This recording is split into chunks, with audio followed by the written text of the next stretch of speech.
जय माता दी। मेरे सभी प्यारे दोस्तों, मैं लक्ष्मी शर्मा बड़ों को चरण स्पर्श, छोटों को प्यार और बराबर वालों को दिल से नमस्कार करती हूँ। आज से आप सभी हर रोज सुनेंगे श्रीमद् भगवत गीता की संपूर्ण अध्याय महात्म्य सहित। श्रीमद् भगवत गीता का संपूर्ण अध्याय महात्म्य सहित सुनने के लिए हमारे चैनल को आज ही सब्सक्राइब कर ले। तो आइए सुनते हैं श्रीमद् भगवत गीता की प्रथम अध्याय। जब कौरव और पांडव महाभारत के युद्ध को चले तब राजा धृष्टराज ने कहा, मैं भी युद्ध देखने चलूंगा। तब श्री व्यास जी बोले, हे राजन, नेत्रों के बिना कैसे देखोगे? राजा धृतराष्ट्र ने कहा, हे प्रभु जी, देखूंगा नहीं तो श्रवण तो करूंगा। तब व्यास जी बोले, हे राजन, तेरा सारथी संजय हो। कुछ महाभारत के युद्ध की लीला कुरुक्षेत्र में होगी, सो तुझे यहाँ बैठे ही श्रवण कराएंगे। वेद व्यास जी के मुख से यह वचन सुन संजय ने विनय करी, हे प्रभु, यहाँ हस्तिनापुर में कुरुक्षेत्र की लीला में कैसे जानूंगा तथा राजा से किस भांति कहूंगा? तब व्यास जी ने प्रसन्न होकर संजय से कहा, हे संजय, मेरी कृपा से तुझे यहाँ से ही दिखाई देगा। व्यास जी के इतना कहते ही संजय की दृष्टि दिव्य हो गई और बुद्धि उनकी दिव्य हो गई। अब आगे महाभारत का कौतुक कहते हैं, सो सुनो। 7 अक्षौहिणी सेना पांडवों की और 11 अक्षौहिणी सेना कौरवों की, यह दोनों सेनाएं कुरुक्षेत्र में जब एकत्र हुए तब धृष्टराज ने पूछा, हे संजय, धर्म के क्षेत्र में युद्ध की इच्छा से एकत्र हुए मेरे और पांडु के पुत्रों ने क्या किया? संजय ने कहा, पांडवों की सेना की ब्यूटी देखकर दुर्योधन द्रोणाचार्य के समीप जाकर कहने लगे, हे आचार्य, देखिए आपके शिष्य बुद्धिमान द्रुपद पुत्र ने पांडवों की बड़ी सेना की कैसी व्यूह रचना की है। इस सेना में अर्जुन, भीम, बड़े बड़े धनुर्धारी वीर, युग धान, विराट, महारथी द्रुपद, धृष्टराज, चेकितान, बलवान, पुरुजित, कुंती भोज, नरों में श्रेष्ठ सभ्य, पराक्रमी युधामन्यु, बलवान उत्तमौजा, अभिमन्यु व द्रौपदी के 5 पुत्र सबके सब महारथी है। हे ब्राह्मण श्रेष्ठ, आपके स्मरणार्थ अब मैं सेना के प्रधान सेनापतियों के नाम वर्णन करता हूँ। आप भीष्म, कर्ण, युद्ध विजयी, कृपाचार्य, अश्वत्थामा, विक्रम, सोमदत्त का पुत्र भूरिश्रवा और बहुत से शूरवीर मेरे लिए प्राण तक देने को तैयार है। ये लोग शस्त्र चलाने में बहुत चतुर है और सब युद्ध विद्या में प्रवीण है। हमारी सेना जिसके भस्म रक्षक है, अपार बल है, और उसकी सेना जिसके भीम रक्षक है, थोड़ा सा बल है। अब आप सब अपने मोर्चों पर समाधान रहकर सेनापति भीष्म की रक्षा कीजिए। कुरुवृद्ध भीष्म पितामह ने दुर्योधन को प्रसन्न करते हुए और ऊंचे स्वर में गरजते हुए शंख बजाया। फिर चारों ओर शंख, नगारे, ढोल, गोमुख आदि अनेक बाजे बजने लगे, जिनका बड़ा भयंकर शब्द हुआ। इसके अंतर सफेद घोड़े के रथ पर बैठे माधव और पांडव अर्जुन ने भी दिव्य शंखों को बजाया। श्री कृष्ण ने 5 जन्य और अर्जुन ने देवदत्त नामक शंखों को और भीषण कर्म करने वाले भीम ने पौडक नामक बड़े शंख को बजाया। कुंती पुत्र धर्मराज युधिष्ठिर ने अनंत विजय, नकुल ने सौघस, सहदेव ने मणि पुस्तक तथा महान धनुर्धर काशीराज शिखंडी, धृष्टद्युम्न विराट, अपराजित, सत्यकी, राजा द्रुपद और द्रौपदी के 5 पुत्र तथा महाबाहु अभिमन्यु, इन सब वीरों ने अपने अपने शंखों को बजाया। उन शंखों के भारी शब्द से आकाश और पृथ्वी गूंज उठी और धृतराज के पुत्र के हृदय कांप उठे।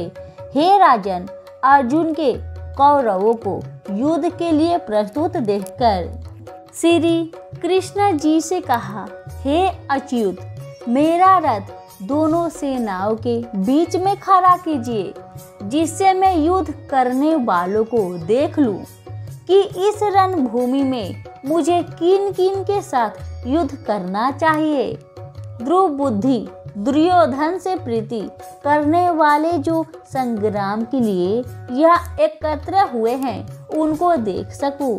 संजय कहने लगे, हे राजन, अर्जुन की बात सुनकर श्री कृष्ण ने भीष्म, द्रोण आदि वीरों के सामने उत्तम रथ को खड़ा करके कहा, हे वीर, संग्राम के लिए उद्धत इन कौरवों को देख लो।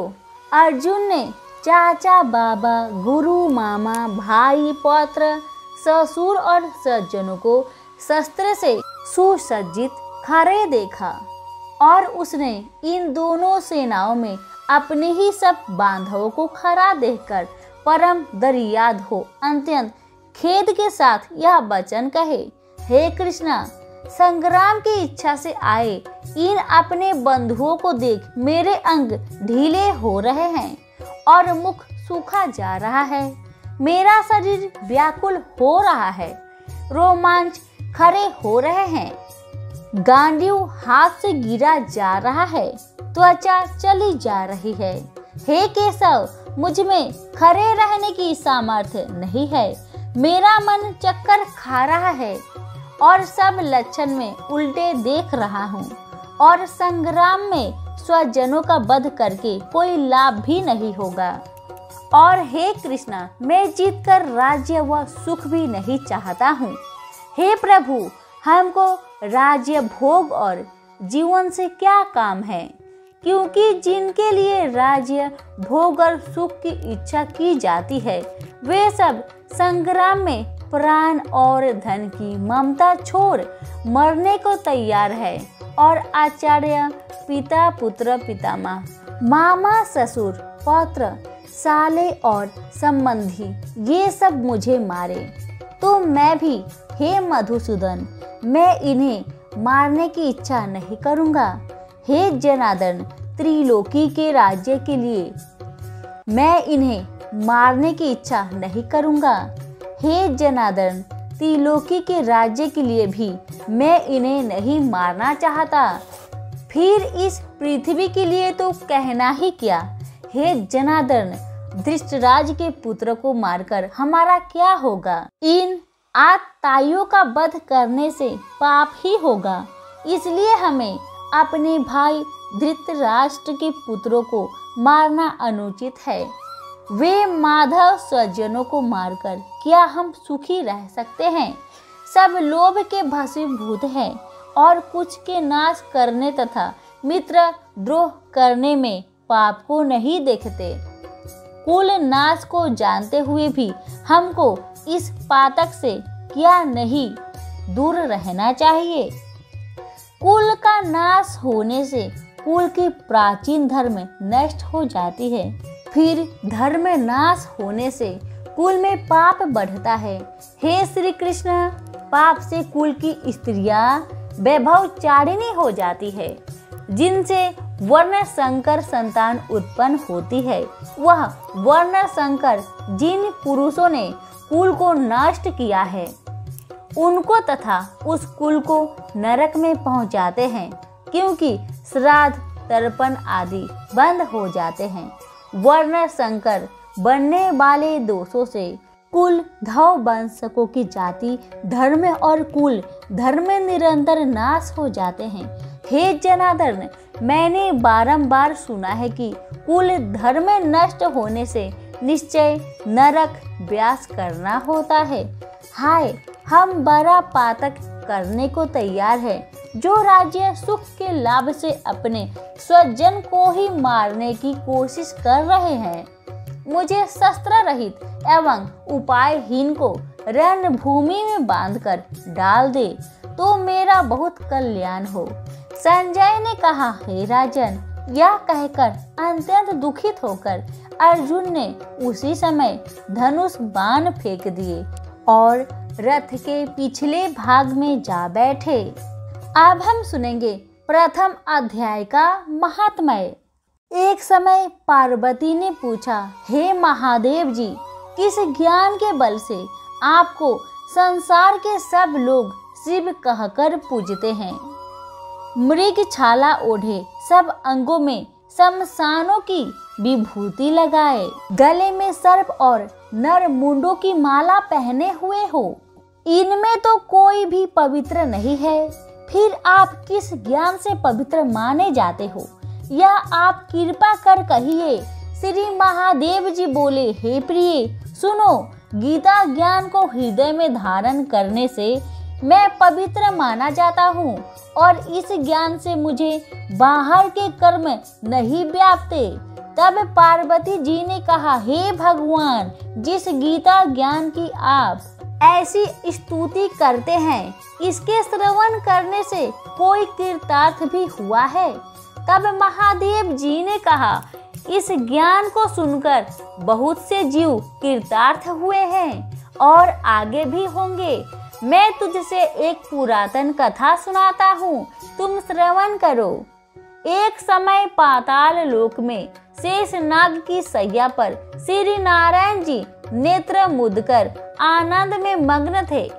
उस समय भगवान के चरण दबाती हुई श्री लक्ष्मी जी ने पूछा, हे प्रभु, निंद्रा और आलस्य उन पुरुषों को व्यापता है जो जीव तामसी है, फिर आप तो तीनों गुणों से अतीत हो, श्री नारायण प्रभु वासुदेव हो, यह मुझको बड़ा आश्चर्य है। श्री नारायण जी बोले, हे लक्ष्मी, तुझको निंद्रा आलस्य नहीं व्यापता। एक शब्द रूप जो भगवत गीता है, उसमें जो ज्ञान है उसके आनंद में मग्न रहता हूँ। जैसे यह गीता शब्द रूप अवतार है, इस गीता के यह अंग है। प्रथम 5 अध्याय मेरा मुख है, द्वितीय 5 अध्याय मेरा भुजा है, 11वां अध्याय मेरा हृदय है और मन है, 16वां अध्याय मेरा उदर है, 17वां अध्याय मेरी जंघा है, 18वां अध्याय मेरा चरण है। गीता के सब श्लोक मेरी नाड़ियाँ है और जो गीता के अक्षर है वही मेरा रोम है। ऐसा मेरा शब्द रूपी जो गीता ज्ञान है, उसी के अर्थ में हृदय में विचार करता हूँ और शब्द आनंद को प्राप्त होता है। लक्ष्मी जी बोली, हे नारायण जी, जब श्री गीता ज्ञान को सुनकर बहुत से जीव कृतार्थ हुए हैं, सो तू श्रवण कर। शूद्र वर्ण एवं चंडाल था, तेल लवण का व्यापार करता था। एक दिन वह बकरी चराने को वन में गया और वृक्षों के पत्ते तोड़ने लगा। वहां उसे एक सर्प ने डस लिया, जिससे उसके तत्काल प्राण निकल गए। मरकर उसने बहुत नरक भोगकर बैल का जन्म पाया। उस बैल को एक भिक्षुक ने मोल ले लिया। वह भिक्षुक उस पर चढ़कर सारा दिन भागता फिरता, जो कुछ भिक्षा मांग कर लाता वह अपने कुटुंब के साथ बैठकर खाता। वह बैल सारी रात द्वार पर बंधा रहता था, उसके खाने पीने की भी खबर ना लेता। कुछ थोड़ा सा भूसा उसके आगे डाल देता। जब दिन चढ़े तो फिर बैल पर चढ़कर मांगता फिरे।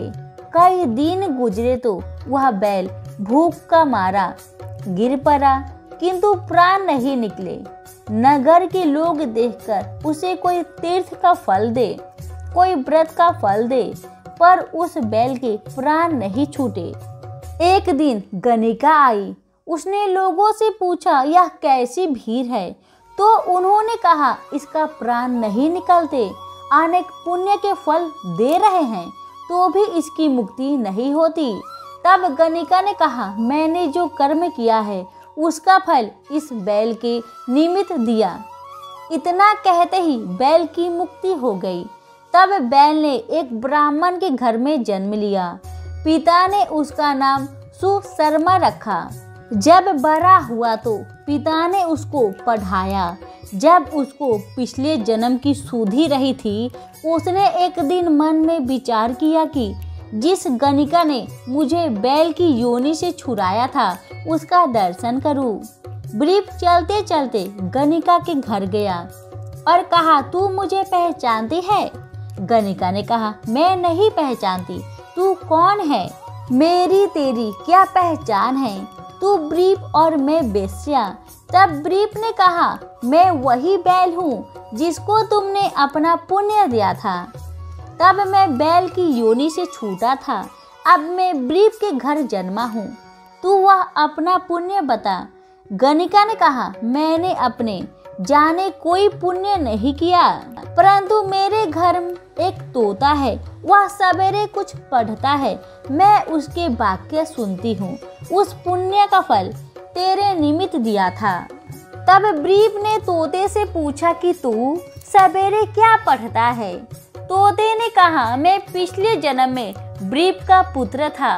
पिता ने मुझे गीता के पहले अध्याय का पाठ सिखाया था।